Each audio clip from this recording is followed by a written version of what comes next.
A little homeless girl begs Johnny Depp for help. Then he notices something important and immediately takes action. Between towering glass monoliths of downtown, Johnny Depp emerged from the grand entrance of a luxury hotel. The air was filled with the usual urban symphony, car horns honking in the distance, the chatter of passers-by, and the faint rumble of construction work echoing from a few blocks away. Johnny, dressed in his signature eclectic style, sunglasses perched on his nose, made his way towards the sleek black limousine waiting at the curb. His chauffeur, a tall man in his 50s named Thomas, stood at attention beside the vehicle. With practiced efficiency, Thomas opened the rear door as Johnny approached. "Good morning, Mr. Depp," he said with a polite nod. "I trust you had a pleasant stay?" Johnny returned the greeting with a warm smile. "Morning, Thomas. It was fine, thanks. Looking forward to getting back home, though, but we still need to make one more stop for a photo shoot session." As Johnny was about to slide into the plush leather interior of the limo, a small figure darted past him, moving with surprising speed. Before he could fully register what was happening, he felt something latch onto his leg. Looking down, he saw a little girl, completely bald, clinging to him with all her might. Her body trembled, and her eyes remained fixed on something in the distance, refusing to meet his gaze. Caught off guard, Johnny gently placed a hand on the girl's shoulder. "Hey there," he said softly, trying to catch her eye. "Are you all right?" Before the child could respond, an angry shout pierced the air. The girl's grip on Johnny's leg tightened for a moment, before she abruptly let go and fled without a word, disappearing into the crowd of pedestrians. A red-faced man in his 40s, wearing an apron emblazoned with the logo of a nearby convenience store, approached Johnny. His eyes were still focused on the direction the girl had run, not yet registering who he was addressing. "That little brat," the man spat, his words laced with bitterness. "She's always hanging around my store, scaring away customers. Brings nothing but bad luck, I tell you." Johnny raised an eyebrow, his expression a mixture of concern and curiosity. "Has she actually done anything wrong? Steal something?" he asked, his voice calm but carrying a hint of challenge. The store owner, still caught up in his rant, went on, "No, she doesn't actually steal anything.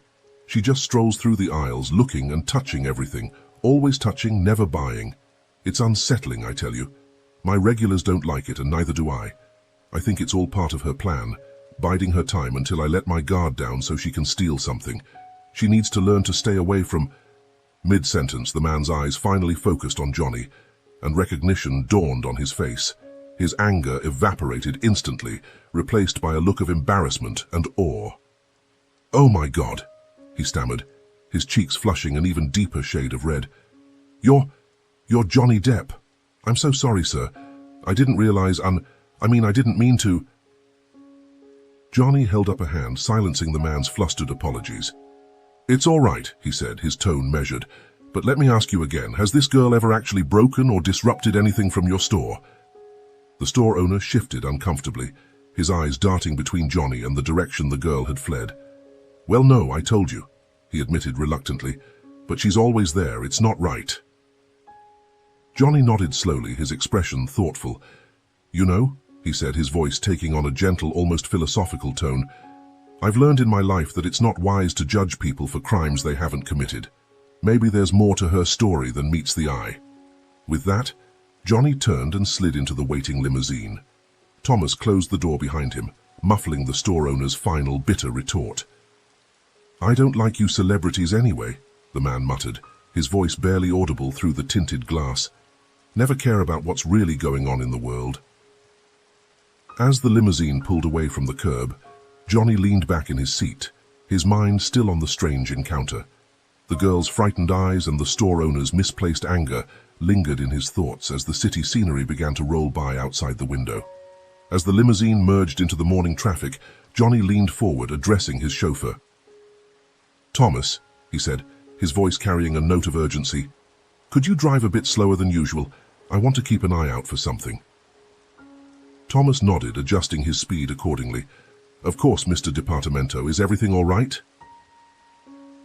Johnny's gaze swept the streets through the tinted windows, his eyes sharp and searching for any trace of the little girl he'd just seen. "I'm not sure," he said, his brow knitted in focus. "There was a child back there, I need to make sure she's okay. She's bald, looks like a 9 or 10 years old. Help me look for her." "Surely, sir," came the quick response, steady and reassuring. The city landscape rolled by at a more leisurely pace, bustling sidewalks filled with morning commuters, street vendors setting up their carts, and the occasional group of tourists already out exploring. Johnny's gaze darted from person to person, looking for that small, bald head in the sea of faces. Just as he was about to give up hope, he spotted a familiar figure huddled against the wall outside another convenience store at the next block. "Thomas," he said quickly, "could you pull over here, please?" The limousine came to a smooth stop, and Johnny stepped out onto the sidewalk, his signature sunglasses in place. He approached the girl slowly, not wanting to startle her. She sat on the ground, a small paper cup extended in front of her for donations. Her posture spoke of exhaustion and resignation, but as Johnny drew near, her eyes lit up with recognition. Johnny crouched down to her level, offering a gentle smile. "Hello again," he said softly. He reached into his wallet, pulling out several large bills and placing them in her cup. The girl's eyes widened at the generous donation, and without warning, she lunged forward, wrapping her arms around Johnny's leg once more. This time, however, the embrace was one of joy rather than fear. "Thank you," she exclaimed, her voice muffled against the fabric of his pants. Then, looking up at him with wonder in her eyes, she asked, "Are you Captain Jack Sparrow? Where's your ship?" Johnny couldn't help but chuckle, the girl's innocence and enthusiasm warming his heart despite the sadness of her situation. "Well, love," he said, slipping into his Jack Sparrow voice, "the Black Pearl is safely anchored in a secret cove waiting for her next adventure. But tell me, what's a brave little pirate like yourself doing out here all alone?" The girl's smile faltered slightly, and she glanced around nervously before looking back at Johnny. "Captain Jack Sparrow," she said, her voice dropping to a whisper, "please help me." Johnny's hand moved towards his wallet again, but the girl shook her head vigorously. "Not money," she said, her eyes pleading. "I need—" Before she could finish her sentence, a small crowd started to form around them. Fans, recognizing Johnny, approached with phones in hand, calling his name and eagerly asking for pictures.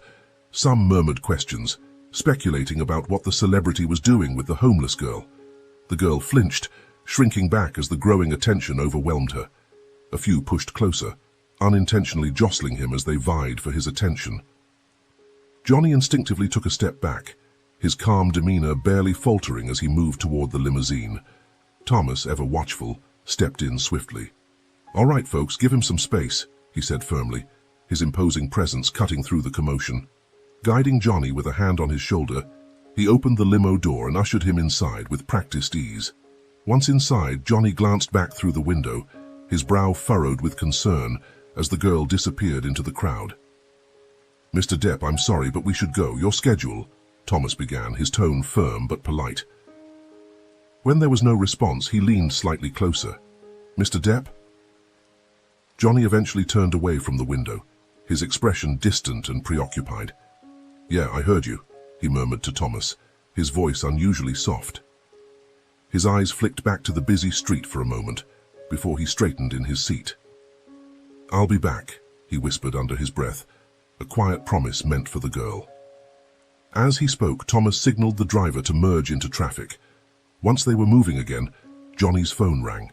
He answered to find an event organizer on the other end, confirming his attendance at an upcoming magazine photo shoot. "Yes, everything's still on schedule. I'm on my way," Johnny assured them, even as his thoughts remained fixed on the girl he'd left behind. As he ended the call, he turned to Thomas with a determined look. "We have a few minutes to spare, right?" Thomas checked the time and nodded. "About 5 minutes, sir, if we're to arrive on time for your appointment." "Then let's go back," Johnny said firmly. "There's something I need to do." The limousine smoothly navigated the city streets, retracing their route with practiced efficiency. Johnny's eyes remained fixed on the passing scenery, searching for any sign of the little girl. As they approached the spot where he had last seen her, his heart sank. The crowd had dispersed, and there was no sign of the child. "Pull over here, Thomas," Johnny instructed as they reached the convenience store. "I'll be back in a moment." As Johnny stepped out of the car, he turned to his chauffeur. "I'm just going to take a quick look inside the store. I won't be long." The bell above the door chimed softly as Johnny entered the store. The fluorescent lights hummed overhead, casting a harsh glow over the aisles of snacks and household items. Behind the counter, a teenage cashier was deeply engrossed in a mobile game, barely glancing up as Johnny walked in. Moving quietly through the store, Johnny scanned each aisle systematically. His eyes darted from shelf to shelf, looking for any sign of movement, any hint of the small figure he'd encountered earlier. The only sounds were the beeping of the cashier's game and the distant hum of the refrigeration units. After a thorough search yielded no results, Johnny approached the counter. The cashier finally looked up from his phone, his eyes widening slightly as he recognized the customer standing before him. "Excuse me," Johnny said politely. "I'm looking for a little girl. Bald head, about this tall." He gestured with his hand to indicate the child's height. "Have you seen anyone like that in here recently?" The cashier's expression remained blank as he shook his head. "Nah, man. Haven't seen any kids in here today." Without waiting for a response, he turned his attention back to his game. Disappointed but not deterred, Johnny thanked the cashier and stepped back out onto the street. The afternoon sun beat down as he took several steps in each direction, scanning the nearby alleys and sidewalks. He was acutely aware that his time was limited before fans might recognize him again, but he couldn't shake the feeling that the girl needed help. After a few more minutes of fruitless searching, Johnny reluctantly returned to the waiting limousine. As he settled into the back seat, he pulled out his phone, scrolling through his calendar and agenda. The list of appointments and commitments stretched out before him, a stark reminder of the demands of his professional life. Thomas started the engine, ready to continue their journey to the photo shoot. As the car eased down the street, moving toward the next block, Johnny remained lost in his thoughts. "Maybe she's gone for good," he mused. The quiet hum of the engine filled the space, until a soft knock on the window broke the stillness. Slowly he turned, blinking in surprise. There, just outside, was a small face pressed against the glass, tiny hands cupped around her eyes as she gazed intently into the tinted interior. His heart leapt as he recognized the little girl from earlier, her bald head unmistakable even through the darkened glass. He suddenly realized that the limousine had come to a stop at a traffic light. His eyes darted to the traffic signal countdown, which showed only a few seconds remaining before the light would change. Without hesitation, Johnny reached for the door handle, ready to speak with her again and finally uncover the mystery of her plea for help. "Come on," Johnny said urgently to the girl, making a split-second decision. Without hesitation, he swung the door open and helped her into the back seat, just before the light could turn green. The soft creak of the leather seats echoed as she settled beside him, her small frame seeming even more fragile against the plush interior of the vehicle. Thomas glanced in the rearview mirror, his eyebrows raised in surprise, but he said nothing as the light turned green and he smoothly accelerated. Inside the climate-controlled environment of the limousine, the girl seemed to relax slightly. Her wide eyes took in the plush surroundings, a stark contrast to the streets she had been inhabiting. Johnny watched her carefully, noticing how she unconsciously rubbed her arms as if cold, despite the comfortable temperature in the car. "What's your name?" Johnny asked gently, trying to put her at ease. The girl hesitated for a moment before answering in a small voice. "Sonia." "It's nice to meet you properly, Sonia," Johnny said with a warm smile. "Now can you tell me what kind of help you need?" Instead of answering directly, Sonia pointed through the window to a building they were passing. Johnny followed her gesture and saw a large sign that read "Orphanage" on the front of an old, somewhat run-down structure. Before he could ask for clarification, Sonia made another gesture, this time more personal and troubling. She indicated her bald head and then pulled up her sleeve, revealing a dark, concerning mark on her arm. "Please help, sir," she repeated, her voice trembling slightly. The plea carried new weight with these visual clues, and Johnny felt a knot forming in his stomach as he began to piece together the situation. Leaning closer, Johnny carefully studied the mark on Sonia's arm. His expression grew serious as he processed what he was seeing. The combination of her bald head, pale skin, and the suspicious mark led him to a sobering conclusion about her medical condition. Sonia, he said softly, his voice filled with concern. Are you sick? Is that why you need help? The girl nodded, her eyes filling with tears. The doctors at the orphanage said I need special medicine, but they don't have enough money. I've been trying to save up, but... Her voice trailed off as she gestured helplessly at her meager possessions. The gravity of the situation settled over the car's interior like a heavy blanket. Without hesitation, Johnny turned to address his chauffeur. Thomas, can you find parking near that orphanage we just passed? We need to speak with someone there. Of course, Mr. Depp, Thomas replied, already changing lanes to turn around. As they approached the orphanage, Johnny's attention remained fixed on Sonia. He noticed how she seemed to shrink into herself as they got closer to the building, her earlier bravery giving way to apprehension. It's going to be okay, Johnny assured her, placing a gentle hand on her shoulder. We're going to figure this out together, all right? Sonia nodded, managing a small smile that didn't quite reach her eyes. The limousine came to a stop in front of the orphanage, and Johnny helped Sonia out of the car. As they approached the entrance, he noticed her steps becoming slower, more hesitant. The short flight of stairs leading to the front door seemed to loom before them like a mountain. Just as they reached the bottom step, Sonia's legs gave out beneath her. Johnny instinctively reached out to catch her, but she was already losing her balance. His grip slowed her descent, preventing her from falling too quickly. But in a heart-stopping moment, she tumbled the last few steps, her small body crashing onto the pavement below. "Sonia!" Johnny cried out, rushing to her side. He gently cradled her head, relieved to see that she was still conscious, but alarmed by the trickle of blood from a cut on her forehead. Without wasting a moment, Johnny pulled out his phone and dialed emergency services. As he quickly explained the situation to the operator, his free hand stayed on Sonia's shoulder, offering what little comfort he could while trying to keep her still. She was conscious. Wasn't that a good sign, he thought, but his mind raced with concern, hoping she hadn't broken any bones in that fragile little body. The afternoon sun cast harsh shadows across her pale face, highlighting the fear and pain in her eyes. Johnny's heart raced as he waited for the ambulance to arrive, acutely aware of how fragile the little girl in front of him truly was. As Johnny ended the call with emergency services, the front door of the orphanage burst open. An elderly woman with silver hair pulled back in a neat bun rushed out, her face etched with concern. "Oh, dear Lord," she exclaimed, hurrying down the steps as quickly as her age would allow. "What happened? Is she all right?" Johnny looked up, his hand still resting protectively on Sonia's shoulder. "She collapsed on the stairs," he explained quickly. "I've called for an ambulance." The woman knelt beside them, her movements surprisingly spry for her age. "I'm Miss Abigail," she said, her voice carrying both authority and genuine concern. "I'm the caregiver and owner of the orphanage. We saw what happened on our security cameras, and I came as fast as I could." Miss Abigail gently brushed Sonia's cheek, her eyes filled with a mixture of worry and affection. "Oh, Sonia," she murmured, "what have you gotten yourself into this time?" Turning to Johnny, Miss Abigail's expression grew more somber.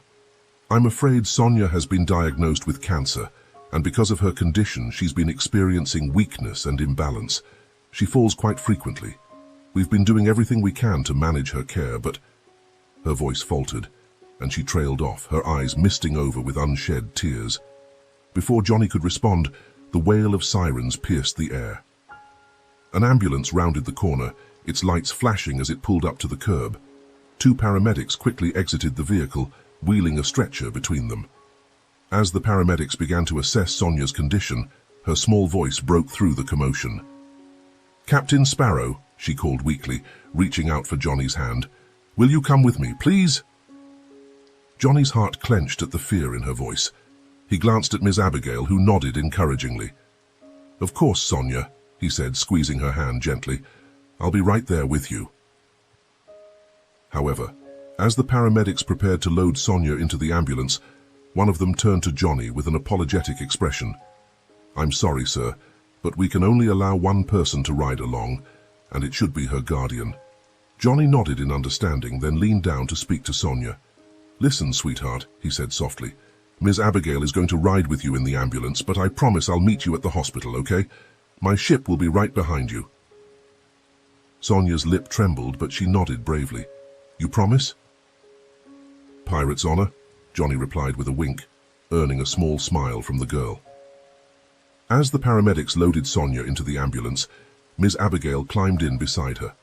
The doors closed and the vehicle pulled away, its sirens now silent, but lights still flashing. Johnny turned to Thomas, who had been waiting quietly nearby. We're going to follow them to the hospital, he said firmly. Can you keep up with the ambulance?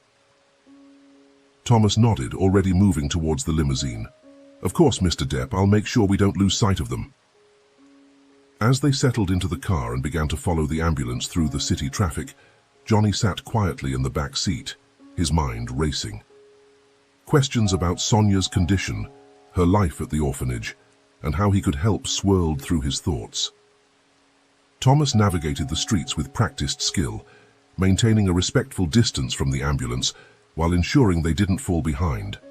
The city passed by in a blur of buildings and faces, but Johnny's focus remained fixed on the vehicle ahead, carrying the little girl who had so unexpectedly entered his life. The emergency room bustled with activity as Johnny made his way through the sliding doors. The antiseptic smell and harsh fluorescent lighting created a stark contrast to the warm afternoon he'd left behind. He approached the nurse's station, inquiring about Sonia's whereabouts. She's being examined by the doctor now, the nurse informed him, gesturing towards a curtained area. Are you family? Johnny hesitated for a moment before responding. I'm a friend. I brought her in. The nurse nodded sympathetically. You can wait outside the curtain. The doctor should be out soon to give an update. As Johnny settled into the uncomfortable plastic chair outside Sonia's room, he spotted Ms. Abigail pacing nearby. Her eyes met his as he approached, and relief washed over her face. The heavy silence between them grew, the weight of the situation pressing in, until Ms. Abigail suddenly stopped in her tracks, her eyes widening with recognition. Oh my goodness, she gasped, her voice catching in surprise. Sir, you're Johnny Depp. I'm so sorry, I didn't even realize. How did you become involved in all this? Johnny briefly recounted his earlier encounters with Sonia, from the moment she grabbed his leg outside the hotel to their meeting at the traffic light. Ms. Abigail listened intently, her expression a mixture of gratitude and amazement. Oh, Mr. Depp, I'm so glad you're here, she said, her voice thick with emotion. I feel I owe you an explanation about Sonia's situation. Johnny nodded encouragingly, and Ms. Abigail took a deep breath before continuing. The truth is, our orphanage has been struggling financially for years, Ms. Abigail began, her gaze dropping to the floor. We do our best to care for the children, but when Sonia was diagnosed with stage 3 malignant melanoma, we found ourselves completely out of our depth. The treatment she needs, it's far beyond what we can afford, and her condition has only worsened over the past year. Her voice trembled slightly as she continued. Sonia overheard the doctors discussing her condition. She knew how serious it was, and I think that's why she's been so reluctant to return to the orphanage lately. She's been begging on the streets, trying to save money for her own treatment. The revelation hit Johnny like a physical blow. Suddenly, Sonia's behavior, her presence in stores, her desperation, made tragic sense. That's probably why she was in those shops? Johnny asked, more to himself than to Ms. Abigail. She was seeking shelter from the sun? Ms. Abigail nodded, her expression heavy with sadness. Yes, and trying to stay warm. The poor dear. I've received so many complaints from local store owners about her presence, but she never told us why she was really there. It's becoming harder to keep her inside the orphanage. Just as Ms. Abigail finished her explanation, Johnny's phone began to ring. I'm sorry, I need to take this, Ms. Abigail. We'll talk soon. He excused himself, stepping away to answer the call. It was the event organizer from the photo shoot he was supposed to attend. Mr. Depp, the voice on the other end said, clearly agitated. Where are you? We've been waiting for over an hour. The entire shoot is behind schedule. Johnny paced further down the sterile hospital hallway, carefully avoiding curious eyes and ears, searching for a quiet place to speak. After a moment of hesitation, he made a quick decision. I'm sorry, he said, his voice steady but resolute. I won't be able to make it. There's been an emergency. The organizer's tone shifted from frustration to disbelief. An emergency? Mr. Depp, you said that everything's a schedule. This shoot has been planned for months. The contract clearly states... I understand, Johnny interrupted, his voice calm but resolute. And I'll accept whatever penalties are in the contract. But right now there's something more important that needs my attention. Without waiting for a response, Johnny ended the call. He knew there would be consequences, financial penalties, possibly even damage to professional relationships. But as he looked back towards the curtained area where Sonia lay, he knew he had made the right choice. Returning to Ms. Abigail, Johnny found her wiping away tears. "Mr. Depp," she began, her voice filled with gratitude, "I can't thank you enough for what you've done already. But I have to ask, what happens now?" Johnny's gaze shifted from Ms. Abigail to the curtain hiding Sonia from view, then back again. In that moment, the contrast between his privileged position and Sonia's desperate situation crystallized his resolve. "Now," he said with quiet determination, "we make sure Sonia gets the treatment she needs. And while we wait for the doctor, tell me about your orphanage, Ms. Abigail." Ms. Abigail took a deep breath, her eyes steady but tinged with exhaustion. "The orphanage is called Hope's Haven," she began softly. "We've been running it for over 20 years, but it's been getting harder with each passing year. It's located in the heart of the city, so the costs are overwhelming. Rent is high and the space is limited. The building itself is old, no modern amenities, and it's been tough keeping it safe and comfortable for the children. We've had to make do with what we have, but it's barely enough. There's no room to expand, and with the rising costs of everything, it's been a struggle just to keep the doors open. Some of the staff and even I have to volunteer from our own pocket just to keep things running." She hesitated, a tired sigh escaping her lips. "We manage, but it's getting harder every day. The city's growing, but we feel like we're being squeezed out. It's difficult to give the children what they need when everything else feels like it's slipping through our fingers." She paused for a moment, her hands wringing together in her lap. "We do our best to care for the children, but there's only so much we can do. Sonia's situation, it's just we can't bear it alone." Johnny listened quietly, the weight of Ms. Abigail's words settling in. His expression softened, and after a moment of thought he looked at her with a steady gaze. "Ms. Abigail, I can't imagine how hard this must be for you," he said, his voice calm but sincere. "And I'm sure Sonia deserves so much more than what circumstances have allowed. I want to help." He paused, gathering his thoughts before continuing.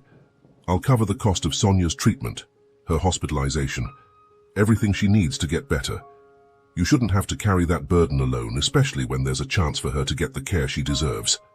Johnny's voice remained firm but gentle as he added, "You've done everything you can for her, and now it's my turn to step in." Ms. Abigail's eyes widened in disbelief. "But the cost, we could never—" Johnny held up a hand, silencing her protests. "The orphanage don't have to pay back. Leave that to me," he said softly. "No child should have to beg on the streets for a chance at life. We're going to change that starting today." As the gravity of Sonia's situation settled over him, Johnny found himself restless with the need to do something, anything. He turned to Ms. Abigail. "I'll be right back," he said quickly, already walking towards the nearby nurse's station, his steps purposeful. He leaned in slightly, his voice steady but urgent. "I'd like to have Sonia move to a more private room once the ER team is done," he said. The nurse glanced up at him, nodding in acknowledgement. "Of course, Mr. Depp. However, we'll need to run some tests on her first. We'll be conducting a CT scan to check for any potential concussion. It's standard procedure after a fall like hers." Johnny's brow furrowed, but his voice remained calm. "Okay, do what must be done. I want the best possible care for her," he replied firmly, giving the nurse a reassuring nod. The nurse gave him a brief, understanding smile. "I'll inform you of her room number once we've completed the test." She turned back to her work, making a note in the chart before heading toward the ER curtain, her steps purposeful as she went to check on Sonia. As the nurse disappeared behind the curtain, Johnny's mind wandered briefly. He thought about how Sonia had been so brave. What could do to cheer her up after this incident? She must have been shaken enough, he thought. Then it hit him. He remembered the merchandise from Pirates of the Caribbean stashed in his limousine. A small gesture, but maybe it would bring a smile to the little girl's face. Something to brighten her spirits after everything she'd been through. Johnny hurried outside the hospital, his footsteps quick as he made his way through the parking lot, his eyes scanning for the familiar silhouette of his limousine. When he reached it, he wasted no time, opening one of the storage compartments and rummaging through its contents. A triumphant smile spread across his face as his hands finally closed around the items he had been seeking. A golden pirate coin trinket and an authentic Jack Sparrow hat, both remnants from his Pirates of the Caribbean days. Before re-entering the hospital, Johnny turned to Thomas, who had been waiting patiently by the car. "Thomas," he said, "I think I'll be staying here for the night. Why don't you take the limo back and bring my regular car tomorrow? No need to attract more attention than necessary." Thomas nodded in understanding. "Of course, Mr. Depp. Shall I bring anything else for you in the morning?" Johnny thought for a moment. A change of clothes would be great, and maybe some books or games for kids. I have a feeling we might need them. With a final nod, Thomas drove off, leaving Johnny to make his way back to the hospital. As he entered the lobby, Johnny spotted a DVD vending machine. His face lit up as he saw Pirates of the Caribbean among the available titles. The machine whirred softly as it processed his payment and dispensed the movie, adding another element to his plan to lift Sonia's spirits. He walked back to the ER only to find it empty, the soft hum of the hospital filling the space. Frowning slightly, he made his way to the nurse's station. After a brief pause, he asked, "Where have they relocated Sonia?" The nurse looked up from her paperwork. "Oh, Mr. Depp," offering a quick professional smile. "She's been moved to room 207. Ms. Abigail would be there. You can head up now." "Thank you." Johnny nodded, a sense of relief washing over him, and he made his way down the corridor toward Sonia's new room. As he approached, he saw Ms. Abigail engaged in conversation with a doctor outside the room. He joined them, catching the tail end of their discussion. "Stage 3 malignant melanoma," the doctor was saying, his expression serious. "We'll need to perform surgery to remove the primary tumor and affected lymph nodes as soon as possible. After that, we're looking at a treatment plan that may include chemotherapy and radiation, depending on how she responds." Ms. Abigail's face fell at the mention of the extensive treatment. "Doctor," she began hesitantly, her voice trembling slightly, "is she going to be okay?" The doctor gave her a reassuring look, his tone steady. "From our earlier tests, the girl is stable. The CT scan revealed no concussion despite the fall, and we've addressed the wound. I believe she's in the best condition possible for the procedure. Of course, there's always risk with surgery." He paused, his gaze softening. "But we'll do everything we can, but it's too soon to say with certainty. We just need to take it one step at a time." Johnny stepped forward, cutting off her concerns. "Doctor," he said firmly, looking at his name tag, "Dr. Marvey, I want Sonia to receive the best possible care, regardless of cost. Can you make that happen?" The doctor blinked in surprise, clearly recognizing Johnny but maintaining his professional demeanor. "Of course, Mr. Depp. We have an excellent oncology team here, but I must warn you, the expenses for this kind of treatment can be substantial." Johnny nodded, his expression resolute. "I understand. Please proceed with whatever Sonia needs. I'll take care of all the expenses, and I'd appreciate if we could keep this as private as possible to avoid media attention." The doctor nodded, a hint of admiration in his eyes. "We always maintain patient confidentiality, Mr. Depp. Now, as for the timeline, we actually have a surgery slot available tomorrow morning. Given the malignant nature of Sonia's cancer, I'd recommend we proceed as soon as possible." Johnny and Ms. Abigail exchanged a look before nodding in agreement. "Let's do it," Johnny said. "What do we need to do to prepare?"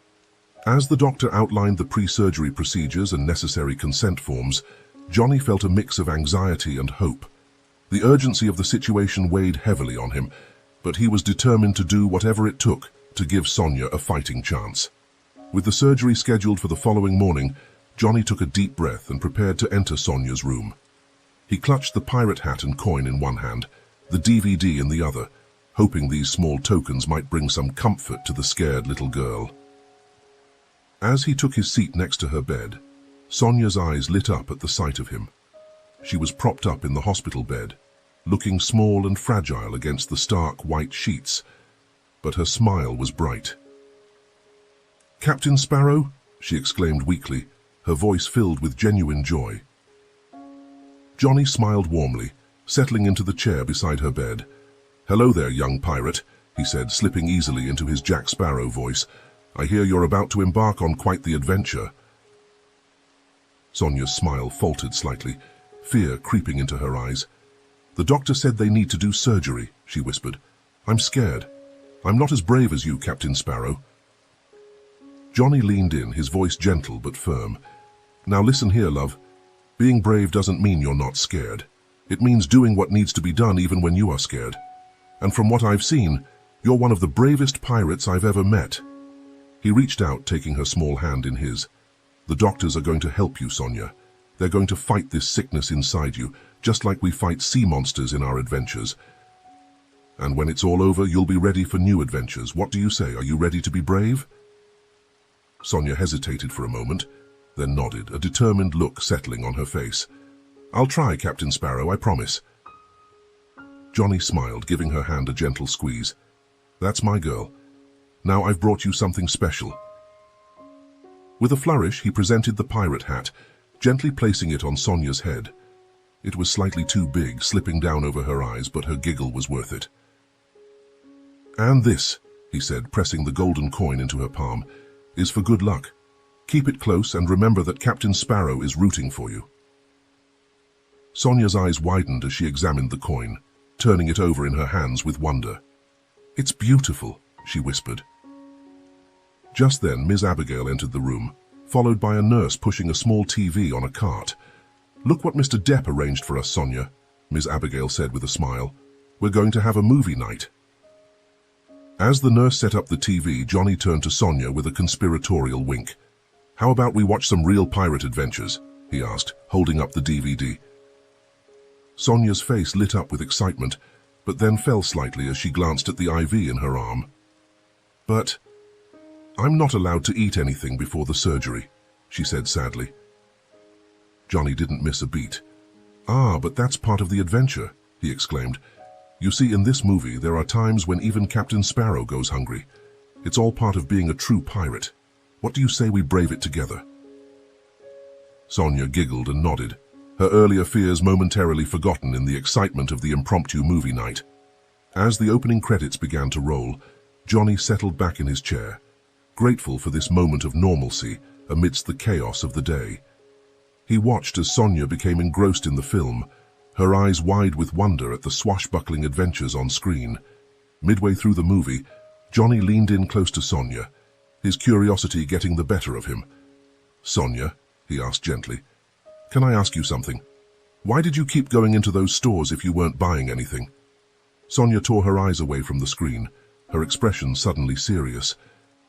"It was always my dream to eat those snacks," she admitted quietly. "We rarely get treats like that at the orphanage.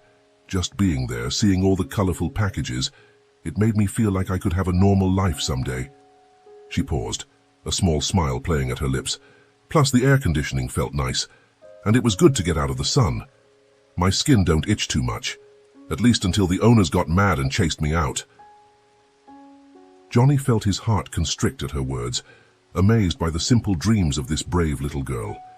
He made a mental note to speak with Miss Abigail about improving conditions at the orphanage, determined to make at least some of Sonia's dreams come true. As the movie progressed, a nurse came in to take some final measurements and blood samples for the surgery. To Johnny's relief, Sonia barely noticed, too engrossed in the adventures of Captain Jack Sparrow to pay much attention to the medical procedures. Johnny found himself sharing behind-the-scenes stories from the filming, delighting in Sonia's laughter and eager questions.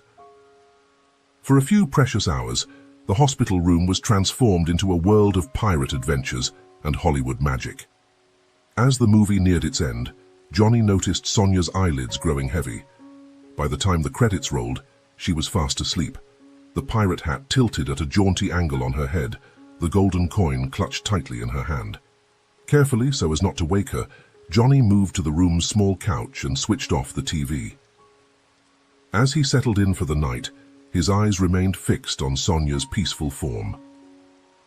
In the quiet of the hospital room, With the soft beeping of machines providing a steady rhythm, Johnny found himself reflecting on the day's extraordinary events. He thought about the photo shoot he'd missed, the potential career repercussions, and found that none of it mattered compared to the little girl sleeping before him. As he drifted off to sleep, Johnny made a silent promise to himself and to Sonia. He would do whatever it took to see her through this battle, to give her the chance at life and adventure that every child deserves. The first rays of dawn were just beginning to filter through the hospital room's blinds when Johnny stirred from his uncomfortable sleep on the couch. He blinked, momentarily disoriented, before the events of the previous day. The first rays of dawn were just beginning to filter through the hospital room's blinds when Johnny stirred from his uncomfortable sleep on the couch. He blinked, momentarily disoriented, before the events of the previous day came rushing back to him. His gaze immediately went to Sonia's bed, where he found her already awake, clutching the pirate coin tightly in her small fist. "Good morning, Captain Jack," Sonia said softly, a brave smile trembling on her lips despite the fear evident in her eyes. Johnny quickly moved to her bedside, gently adjusting the Jack Sparrow hat that had slipped askew during the night. "Good morning, my brave little pirate," he replied warmly. "Ready for your big adventure today?" Before Sonia could answer, the door opened and a team of medical professionals entered the room. Led by Dr. Marvey, a renowned oncologist with kind eyes and a reassuring demeanor, they began the final preparations for Sonia's surgery. As the team checked vital signs and reviewed the procedure one last time, Ms. Abigail arrived, slightly out of breath from her early morning rush to the hospital. She immediately went to Sonia's side, taking the girl's free hand in hers. "Good morning, sweetheart," Ms. Abigail said, her voice filled with a mix of concern and encouragement. "Dr. Marvey is going to take very good care of you today. Do you remember what we talked about?" Sonia nodded, her grip tightening on both the coin and Ms. Abigail's hand. "They're going to make me sleep, and then they'll take out the bad stuff in my body," she recited, her voice small but steady. Dr. Marvey smiled approvingly. "That's exactly right, Sonia, and when you wake up, you'll be on your way to feeling much better." As the nurses began to prepare Sonia for transport to the operating room, Johnny noticed her panic rising. Her eyes darted around the room, her breathing becoming more rapid. Without hesitation, he stepped closer, taking her hand from Ms. Abigail. "Hey there, First Mate Sonia," he said softly, using his Jack Sparrow voice. "Remember what we talked about last night, about being brave?" Sonia nodded, her eyes locked on Johnny's face. "Well, this is your chance to show just how brave you are," he continued. "And do you know what? I'll be right here waiting for you when you wake up. Just like a faithful captain waiting for his first mate to return from a dangerous mission. What do you say?" Sonia took a deep breath, visibly calming herself. "Aye, aye, Captain," she whispered, managing a small smile. As the nurses began to wheel Sonia's bed out of the room, Johnny walked alongside, maintaining a steady stream of pirate-themed encouragement. He carried the hat and coin, promising to keep them safe until she returned. At the operating room doors, Sonia's fear resurfaced. She reached out for Johnny, her small hand trembling. Johnny knelt beside her gurney, speaking softly. "You've got this, Sonia," he said, his voice filled with conviction. "Captain Jack Sparrow believes in you, and when you wake up, we'll have more adventures together. I promise." Sonia's grip on his hand loosened as the pre-surgery medication began to take effect. With a final drowsy nod, she was wheeled into the operating room, the doors closing behind her. Johnny stood there for a moment, staring at the closed doors, before turning to Ms. Abigail. They shared a look of nervous anticipation before making their way to the waiting area.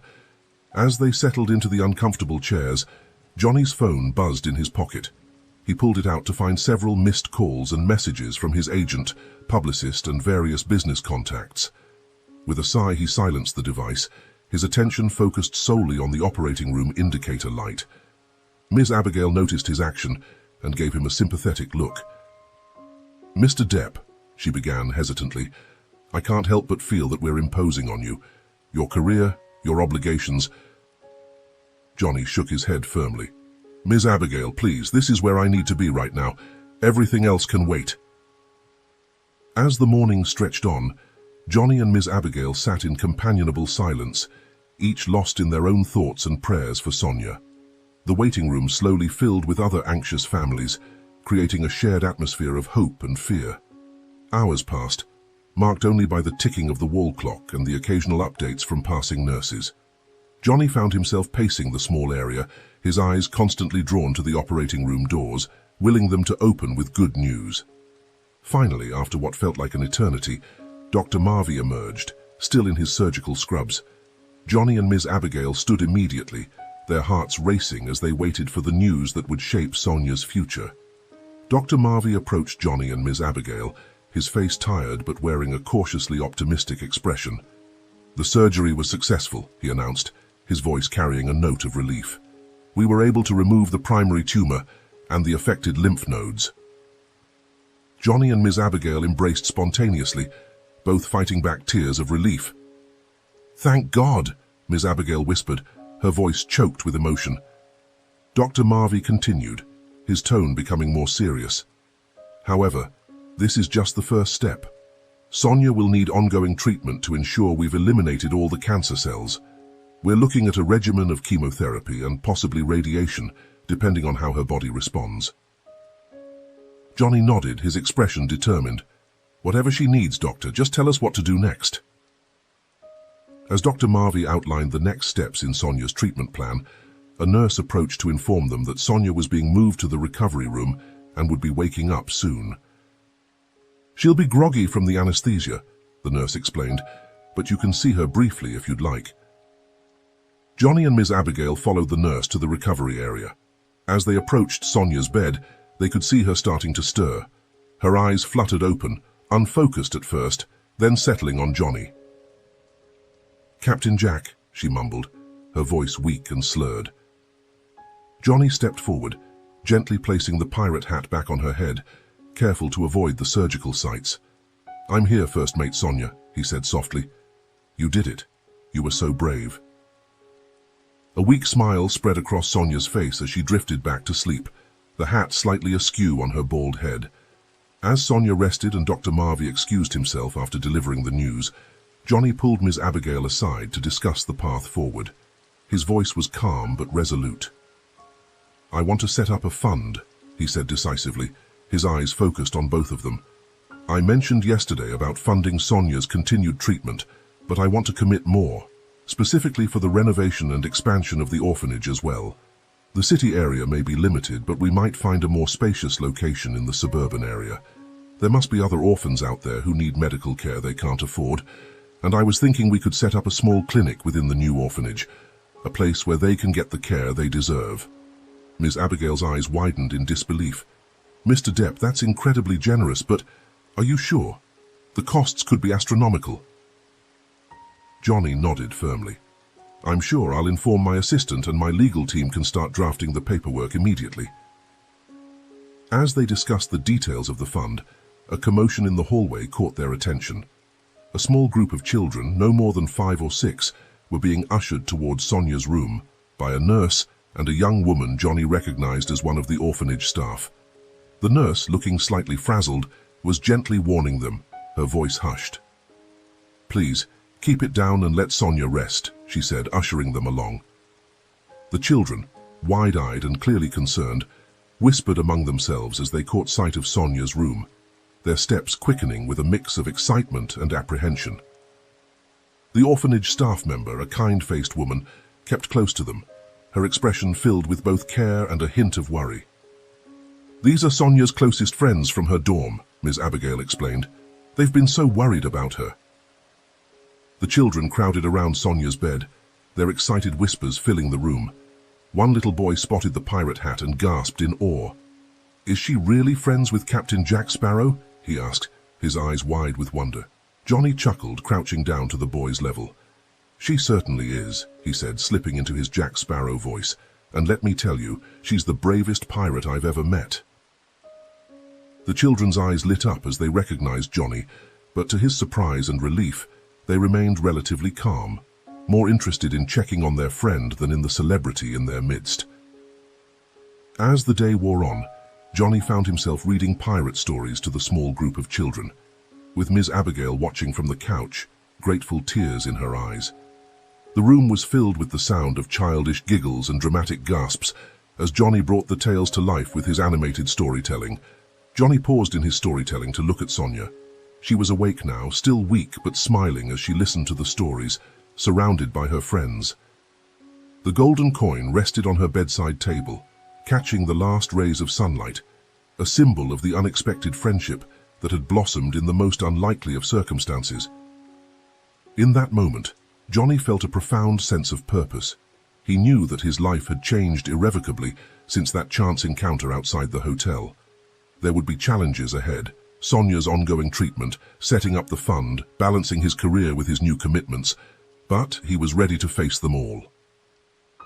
As he resumed the story, weaving tales of brave pirates and grand adventures, Johnny silently renewed his promise to Sonia and the other children.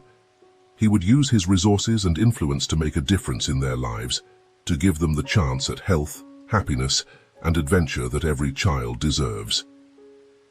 The hospital room, once a place of fear and uncertainty, had transformed into a haven of hope and new beginnings. And as Johnny looked around at the smiling faces of the children, he knew that this was just the beginning of a new, meaningful chapter in all their lives.